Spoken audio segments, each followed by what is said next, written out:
बहुत स्वागत है आपका। मैं हूं आपके साथ साक्षी गुप्ता और बात करेंगे सबसे पहले छत्तीसगढ़ की। छत्तीसगढ़ में निकाय चुनाव का रण जारी है और ऐसे में चुनावी सरगर्मी तेज है। बीजेपी और कांग्रेस के बीच में सभी 10 नगर निगमों में मुख्य मुकाबला देखा जा रहा है और दोनों ही दलों के प्रत्याशी चुनाव जीतने के लिए पूरी ताकत झोंक रहे हैं। ऐसे में बिलासपुर और जगदलपुर में कैसा है सियासी माहौल और क्या है वहां के अहम मुद्दे और कैसा महापौर चाहती है वहां की जनता, जानेंगे। हमारे सहयोगियों से जुड़ेंगे और आपको बताएंगे कि आखिरकार क्या यहाँ के मुद्दे हैं, जनता आखिरकार क्या चाहती है, जनता के दिल में क्या है और कौन से मुद्दे इस चुनाव में हावी होने वाले हैं। तमाम जानकारी हम अपने सहयोगियों से लेंगे और तमाम तस्वीरें आपको दिखाएंगे किस तरह से निकाय का रण जो है तैयार हो चुका है। और अब लेकिन ये जंग यानी कि ये जो लड़ाई है कौन जीतेगा, इसके लिए तो इंतजार करना होगा। तारीखों का ऐलान हो चुका है, चुनाव नजदीक है। तो छत्तीसगढ़ में निकाय चुनाव का रण जारी है। छत्तीसगढ़ में चुनावी सरगर्मी तेज है, पारा लगातार हाई है। चाहे बीजेपी की बात कर ले, कांग्रेस की बात कर ले या फिर अन्य पार्टियों की ओर से बात की जाए तो तमाम तैयारियां हो चुकी हैं। सबके अपने अपने अलग मुद्दे हैं। तो जगदलपुर का सियासी इतिहास क्या है ये भी आप समझ लीजिए, ये भी आपको ग्राफिक्स के जरिए समझाने का प्रयास कर रहे हैं। देखिए 2004 में यहाँ पर बीजेपी की जीत हुई थी, तो जगदलपुर का ये सियासी इतिहास है आपके सामने। 2010 की बात करें तो यहाँ पर किरण देव यानी कि भारतीय जनता पार्टी ने अपना कमल खिलाया। तो जगदलपुर का ये सियासी इतिहास। जगदलपुर की अगर बात करें 2015 और 16 में तो जतिन जायसवाल यानी कि कांग्रेस की यहां पर वापसी हुई, कांग्रेस ने यहां पर जीत दर्ज की। लेकिन अगर जगदलपुर की 15-16 के बाद अगर बात कर ली जाए तो देखिए 2019 और 20 से कांग्रेस की सफीरा साहू ने जीत दर्ज की। हालांकि इन्होंने यहां पर बदलाव किया, दल बदल किया और बीजेपी में शामिल हो गई। ये वही सफीरा साहू है महापौर जिन्होंने कांग्रेस का दामन छोड़ते हुए 2024 में बीजेपी की सदस्यता ले ली और भारतीय जनता पार्टी को ज्वाइन कर लिया। तो ये निकाय का रण कौन जीतेगा एक बड़ा सवाल है कि आखिरकार ये मेयर की चेयर पर बैठेगा कौन। इसको लेकर तमाम पार्टियों की ओर से तैयारियां की जा रही हैं। एक तरफ कांग्रेस की अगर बात कर ले तो घोषणा पत्र जारी कर दिया है, तो बीजेपी की ओर से भी आपको बता दें कई बड़े वादे किए गए हैं। और बिलासपुर से अमन पांडे हमारे सहयोगी जुड़ चुके हैं, उनसे जानेंगे कि आखिरकार बिलासपुर में इस समय चुनावी माहौल क्या देखा जा रहा है। अमन आप बताइएगा जरा क्या चुनावी माहौल है और आपके पीछे तो कई लोग भी नजर आ रहे हैं, उनसे भी जानिएगा उनके मन में क्या है, उनके दिल में क्या है। और बिलासपुर में अगर बात करें तो मेयर की चेयर पर कौन बैठेगा अमन? देखिए बिलासपुर में चुनावी माहौल पूरी तरह से जो है जिस चरम पर है। तमाम जो प्रचार की प्रक्रिया है वो शुरू हो चुकी है। चाहे कांग्रेस की बात करें या बीजेपी की, दोनों ओर से जो महापौर प्रत्याशी के पक्ष में बड़े नेता चुनाव प्रचार के लिए आने लगे हैं। दीपक बैज और भूपेश बघेल कांग्रेस के पक्ष में चुनाव प्रचार करके जा चुके हैं। वहीं खुद सीएम विष्णुदेव साय जो है वो बीजेपी प्रत्याशी के पक्ष में चुनाव के प्रचार के लिए आने वाले हैं। बहुत सारे मुद्दे भी हैं जो अहम है। हम पहले स्थानीय लोगों से बातचीत करेंगे और समझेंगे कि कौन से मुद्दे उनके लिए अहम है। चुनाव बेहद करीब है, आप युवा हैं, कौन से मुद्दे को सबसे महत्वपूर्ण मानते हैं यहाँ के? देखिए मैं युवा हूँ और सबसे पहले रोजगार की बात करूँगा तो रोजगार की बात करना चाहता हूँ, क्योंकि रोजगार की बातें कोई नहीं करता है। सब हवाई बातें करते हैं, मैनिफेस्टो जारी करते हैं और हर बार कहते हैं कि युवाओं को रोजगार देंगे, लेकिन युवाओं को सिर्फ छला जाता है और सिर्फ छला जाता है, क्योंकि उन्हें कुछ नहीं दिया जाता है, ना ही उन्हें रोजगार ना स्वरोजगार, किसी तरीके कुछ नहीं दिया जाता है। सिर्फ योजनाएं निकलती हैं, दस्तावेज में निकलता है, फर्जीवाड़ा होता है और बात वहीं खत्म हो जाती है, यानी दफन हो जाती है। युवाओं को कुछ नहीं मिलता है, रेवड़ी के अलावा कुछ भी नहीं मिलता है। अभी अगर बात करें, दोनों ने अपना मैनिफेस्टो जारी किया, कुछ युवा के लिए आपको नजर आया?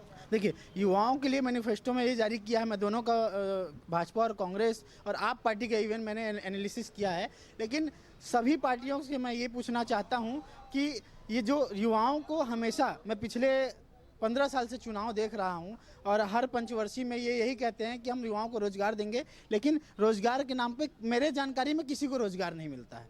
तो इस तरीके की सिर्फ और सिर्फ झूठ। आप बताओ आपके लिए कौन सा मुद्दा महत्वपूर्ण होने वाला है? मेरे तो मुद्दे बहुत महत्वपूर्ण, जैसे यहाँ बैराज बना है, 2 बैराज तो अभी पूरा ठप हो गया। मैं चाहता हूँ कि जो अरपा पैरी के जहाज, हमारे एक राज्य गीत है, जो मैं चाहता हूँ कि जो उसके नाम से हमारा अरपा है, तो अरपा को पहले देखना चाहिए, अरपा का सफाई करना चाहिए। जो बैराज बनाए हैं, बैराज को पूरा ठीक करना चाहिए ताकि लोगों का आवाजावन बन सके। आप बताइए आपके लिए कौन से जो बातें हैं वो महत्वपूर्ण है जिनको ध्यान में रखकर आप वोट देंगे?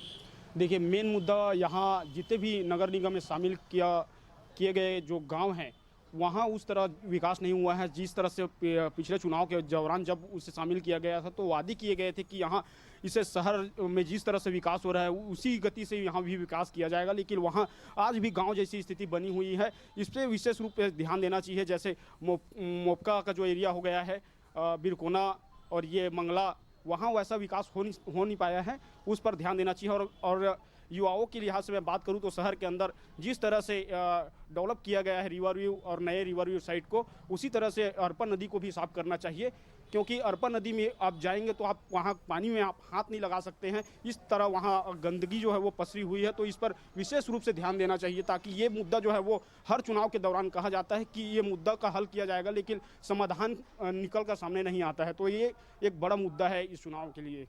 देखिए, एक बहुत बड़ी बात है कि अरपा नदी का मुद्दा जो है वो हमेशा से बिलासपुर के लिए महत्वपूर्ण रहा है, चाहे चुनाव कोई से भी हो।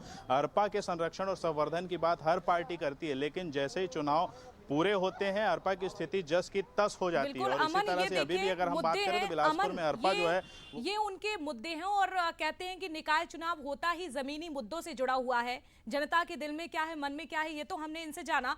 लेकिन अगर 2019 और 20 की बात कर ले, जिस तरह से जो सफीरा साहू हैं, उन्होंने ये महापौर का चुनाव जीता, लेकिन उसके ठीक बाद 2024 में उन्होंने पार्टी से किनारा कर लिया और बीजेपी को ज्वाइन कर लिया। तो क्या ये नाराजगी भी लोगों के मन में है? उनके इस बदलाव को यहाँ की जनता कैसे देख रही है, और क्या बीजेपी को इसका फायदा किसी भी तरह से नजर आ रहा है? जिस तरह से आपने लोगों में बात की है, तो कहीं ना कहीं वो भी बदलाव की स्थिति में नजर आ रहे हैं।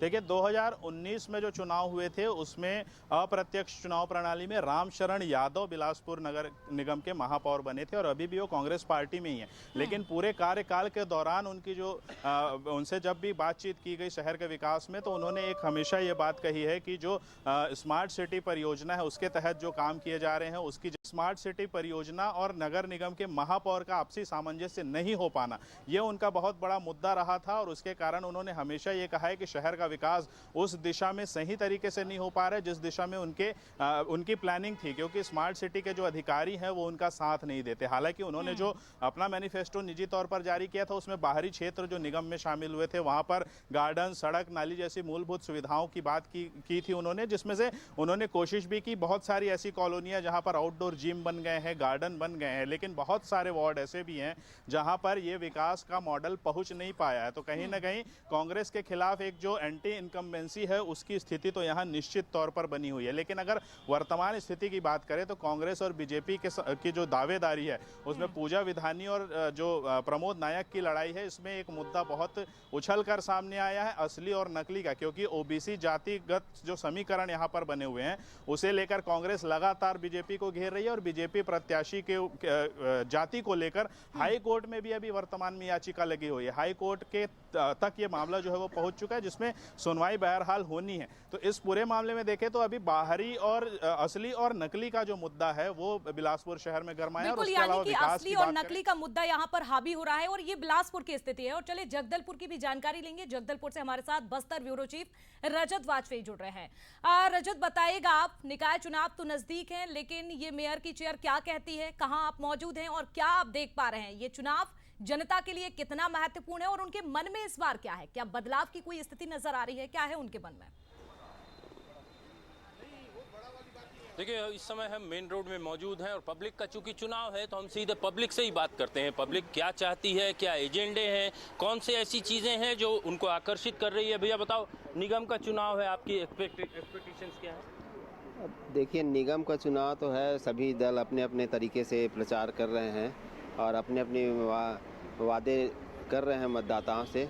लेकिन अभी देखा जाए तो निगम के चुनाव में मतदाताओं का रुझान अभी नहीं कह सकते।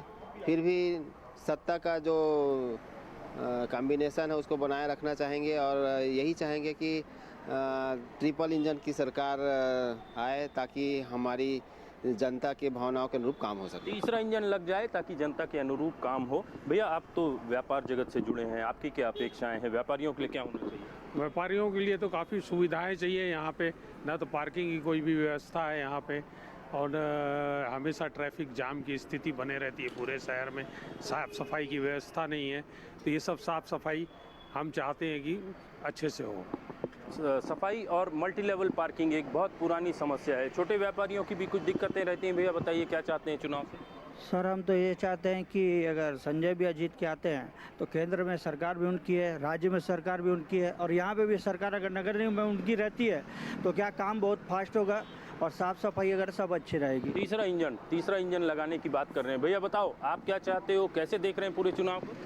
देखिए लगातार चुनाव जो है, अगर हम विधानसभा, लोकसभा या फिर नगरीय निकाय चुनाव की बात करें तो लगातार जो है जो नेता है आते हैं और कई वादे करके जाते हैं। जैसे कि हम देख पा रहे हैं कि कई जो वार्ड है बीजेपी के पार्षद रह चुके हैं और कांग्रेस के भी पार्षद रह चुके हैं, लेकिन अगर वास्तविक स्थिति देखी जाए तो जो स्थिति वहाँ की डामाडोल है। उसके बाद भी जो है लोग आते हैं, जो वहाँ प्रतिनिधि हैं, अपने जो आश्वासन देके जाते हैं। मेरा कहना यह है कि जो आश्वासन वो दे रहे हैं, चाहे वो पार्टी किसी की भी हो, चाहे कांग्रेस हो या बीजेपी हो, लेकिन जो आश्वासन दे रहे हैं कम से कम उनकी जो मूलभूत समस्याएं हैं उनको निराकरण करें। वादे जो रह गए अधूरे, आपका अनुभव भी कुछ ऐसे ही? जी बिल्कुल, मैं मुख्यतः दो बिंदुओं पर ही बात करूंगा। सबसे पहला तो जितने प्रत्याशी हैं उनको लोगों को सबसे पहले ऑक्सीजन मास्क वितरित करना चाहिए, क्योंकि जगदलपुर जो है अब धीरे धीरे जगदलपुर के नाम से जाना जा रहा है। और दूसरी चीज़ ये है कि बहुत लंबे समय से जगदलपुर में अमृत मिशन का जो मामला था ठंडे बस्ते में चला गया है। इतने खर्चे करने के बावजूद आज भी लोगों को पानी की व्यवस्था पूर्ण रूप से नहीं दी जा चुकी है। धूल मुक्त शहर बहुत बड़ा इशू है, पार्किंग एक बड़ा इशू है, गोकुल नगर बड़ा इशू है क्योंकि मवेशी सड़कों पर रहते हैं, लगातार हादसों की खबरें आती रहती हैं। ऐसे में ये जो 4-5 कोर इश्यूज हैं इनके इर्द गिर्द इलेक्शन हो रहा है। ये मुद्दे कहीं ना कहीं हावी नजर आ रहे हैं रजत। लेकिन अगर छत्तीसगढ़ की करते हैं और जब भी चुनाव होते हैं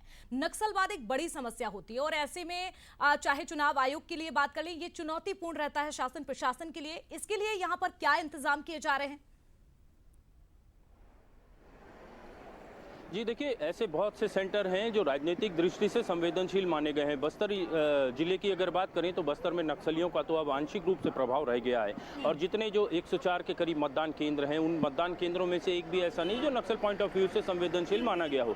फिर भी सुरक्षा के व्यापक इंतजाम किए जा रहे हैं। वोटिंग के दिन ऐसे सारे जो सेंटर्स हैं जिनको राजनीतिक दृष्टि से भी संवेदनशील माना गया है वहाँ के लिए पर्याप्त इंतजाम किए जा रहे हैं। चुनाव आयोग के अफसरों के लगातार दौरे हो रहे हैं। ऐसे में ये कहा जा सकता है कि फ्री एंड फेयर इलेक्शन की जो कोशिश है उसको लेकर लगातार जो प्रयास हो रहे हैं उससे ये उम्मीद बनती है कि वोटिंग तो इस बार अच्छी खासी होनी है, और 1,04,436 के करीब मतदाता जो है वो जगदलपुर नगर निगम के लिए अपने महापौर का और 48 वार्ड के पार्षदों का चुनाव करेंगे। इस बीच में कोई खलल ना आए, इस बात को ध्यान में रखते हुए स्थानीय पुलिस भी जो है वो अपनी पूरी ताकत लगा रही है। प्रशासन के लोग जो है वो जुटे हुए हैं। लगातार ये कोशिश हो रही है कि चुनाव में किसी तरीके का खलल ना पैदा हो, और ये 11 तारीख को सुबह से लेकर जो दोपहर शाम तक जो मतदान होना है उस दौरान पूरी व्यवस्थाएं चाक चौबंद रहें, इसकी भी कोशिश हो रही है। यानी कि रजत तैयारियां पूरी हो चुकी हैं, लेकिन जनता के दिल में क्या है, मेयर की चेयर पर कौन बैठेगा, ये तो रिजल्ट के दिन ही पता चलेगा। लेकिन नजर आप बनाकर रखेगा आप दोनों। अमन और रजत, आप दोनों का बहुत शुक्रिया जुड़ने के लिए, जानकारी साझा करने के लिए, लोगों से बातचीत करने के लिए।